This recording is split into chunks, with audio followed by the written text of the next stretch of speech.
السلام علیکم ویورز، کیسے ہیں آپ؟ امید کرتا ہوں آپ سب لوگ خیریت سے ہوں گے۔ میرا نام عرفان حیدر ہے اور آپ لوگ دیکھ رہے ہیں چودھری عرفان ٹی وی۔ دوستو، آج کی ویڈیو ابھی تھوڑی دیر پہلے مجھے بہت ہی افسوسناک خبر ملی ہے کہ طارق عزیز صاحب جو پی ٹی وی کے ایک بہت بڑے اداکار اور اینکر رہ چکے ہیں، وہ اس دنیا فانی سے کوچ کر چکے ہیں۔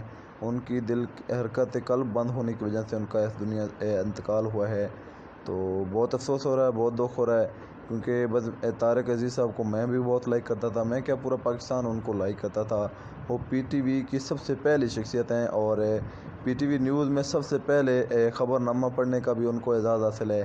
اور ان کا باقاعدہ جو نیلام گھر ہے وہ بہت زیادہ مشہور تھا۔ بزم طارق عزیز میں بہت شوق سے دیکھتا تھا، اور جو سب سے پہلے پاکستان میں انعام گھر کے حوالے سے جنہوں نے شروعات کی تھی وہ یہ طارق عزیز صاحب تھے، جنہوں نے انعام گھر کے حوالے سے باقاعدہ شروعات کی تھی۔ ان کے سوال بھی بہت زیادہ مزیدار ہوتے تھے۔ ان کے شو میں نے بہت زیادہ دیکھے ہیں۔ بچپن میں ان کے شو بہت ہی شوق کے ساتھ اور لگن سے دیکھتا تھا۔ طارق عزیز صاحب نے باقاعدہ بہت سی فلموں میں کام کیا۔ ان کو باقاعدہ ان فلموں میں ایک وجہ سے بھی بہت شہرت حاصل ہے، لیکن جو ان کی مین شہرت کا باعث بنی وہ باقاعدہ ہمارے پاکستان کا جو P T V news channel ہے ان کی وجہ سے بنی۔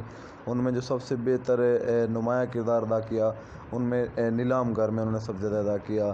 ان کا ایک ڈائلاگ بہت مشہور ہے جن کی وجہ سے وہ صرف پاکستان میں نہیں باقی بھی انٹرنیشنل لیول پہ بہت زیادہ مانے جاتے ہیں، کہ جب بھی وہ اسٹیج پہ آتے تھے سب سے پہلے کہتے تھے کہ دیکھتی آنکھوں اور سنتے کانوں کو السلام علیکم، طارق عزیز کا السلام علیکم۔ یہ فقرہ ایک بہت ہی ترتیب کے ساتھ دہراتے تھے، دیکھتی آنکھوں اور سنتے کانوں کو طارق عزیز کا سلام۔ آج میں کہہ رہا ہوں وہ یہی کہہ گئے ہوں گے کہ دیکھتی آنکھوں اور سنتے کانوں کو طارق عزیز کی طرف سے خدا حافظ۔ Best of look.